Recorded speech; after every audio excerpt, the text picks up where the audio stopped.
So, hello mga my loves. Gagawa tayo ng simple gift para sa mga guro ng aking mga anak. So, ayan. Ito nga pala yung mga, ayan. Ayan ang aking mga binili. Ito, paper. Para sa mukha. Alam mo naman, laging pawisan ng mga teacher, mainit, oily na. Then, ito, bumili ako dito. Candle. Napakabango. Super bango. Ayan. So cute, diba?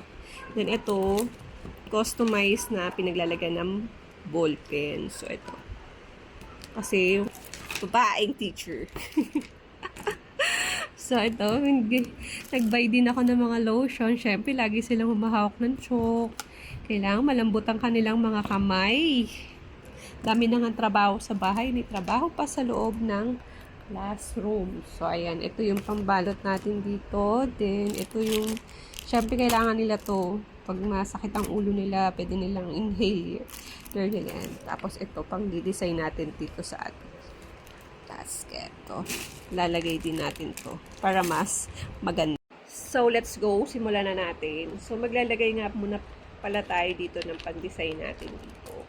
So, nahanap ko yung glue gun ko. Hindi ko mahanap. So, DIY na lang natin.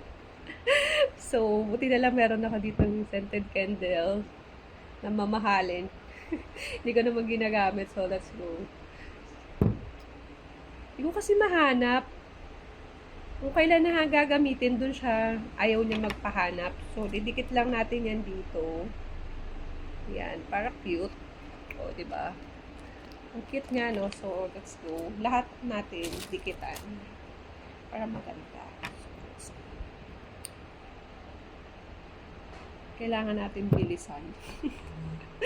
Kasi may bata dito nakikialam din. Super kulit.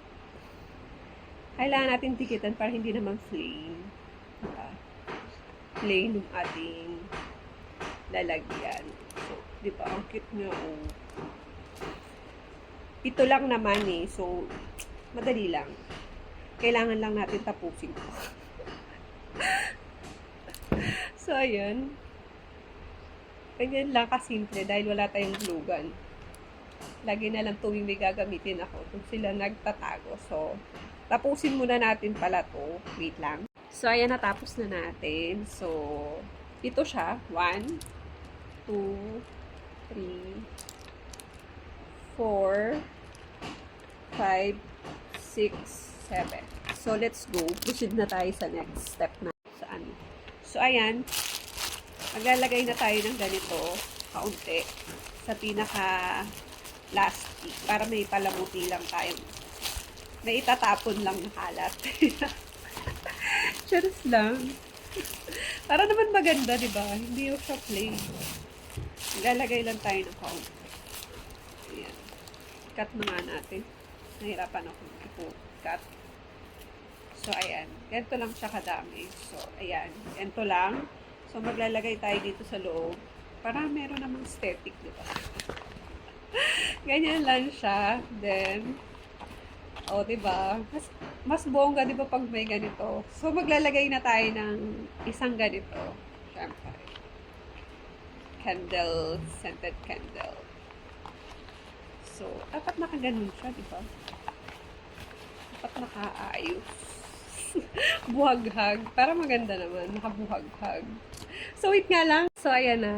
Nasatisfy na ako. So, next naman natin ilalagay itong isang lotion, hand lotion. Then, maglalagay tayo ng isang this one para sa kanilang oily face. So, dito na lang natin siguro ilagay sa gilid or dito. What did you think? Ganyan na lang para maganda. Tapos, next, maglalagay tayo ng wait lang. Stay put. Diyan lang. So, maglalagay tayo isang inhaler.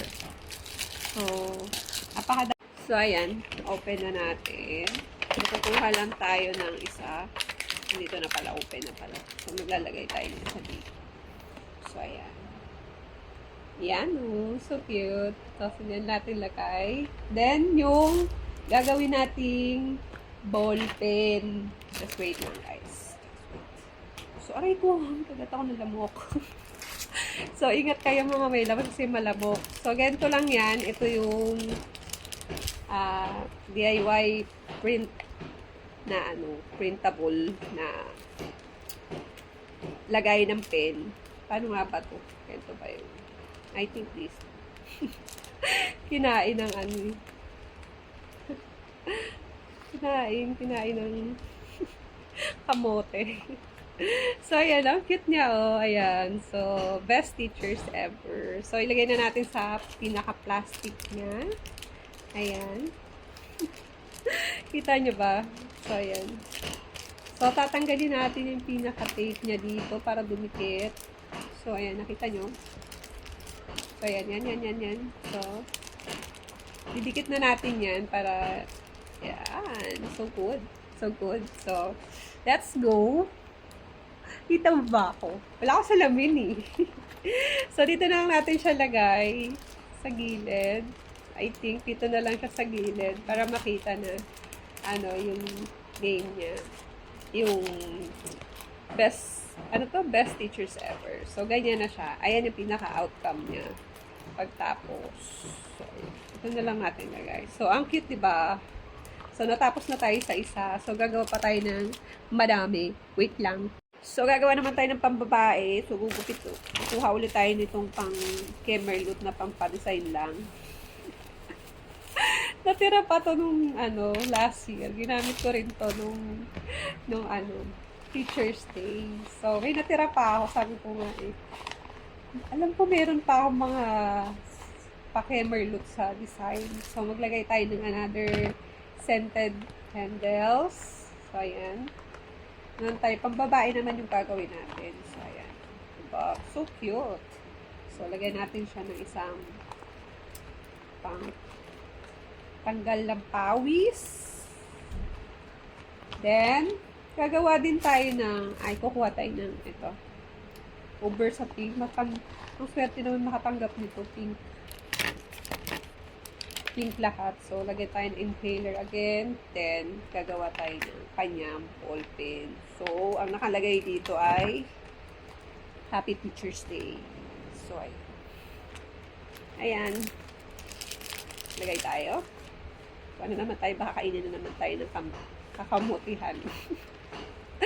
Sus, huwag ka naman magkamali kasi wala akong extra. Ayan. So cute. So, lagay na natin sa kanyang packaging. Packaging talaga, no? Kanyang packaging. So, ngayon nalaglag pa. So, tanggalin na natin yung pinakadikit niya. Yan. So, dikit na natin. Ito ay para sa babae. Baka magkamali. So, ayan. Finish. So, tapusin ko muna to at papakita ko sa inyo pag natapos na. So, ayan. Ayan yung panlalaki. Ito yung pang babae. Ayan. Natapos na tayo, papakita ko sa inyo lahat ng aking mga nagawa. So, ayan. Ayan na siya. Basta meron pang sobra. Ayan. Anong masasabi nyo mga may loves? So, finally, natapos na natin ang ating simpleng regalo sa ating mga guro ngayong Teacher's Day. Sana magustuhan ng mga guro ng aking mga anak. So, gusto ko lang sana batiin yung mga teacher ng Happy Teacher's Day at saludo po ako sa inyo sa katalinuhan, kasipagan at sa pagiging mahaba ang pasensya sa makukulit at maiingay ng mga bata at sobrang na-appreciate ko po kayong lahat.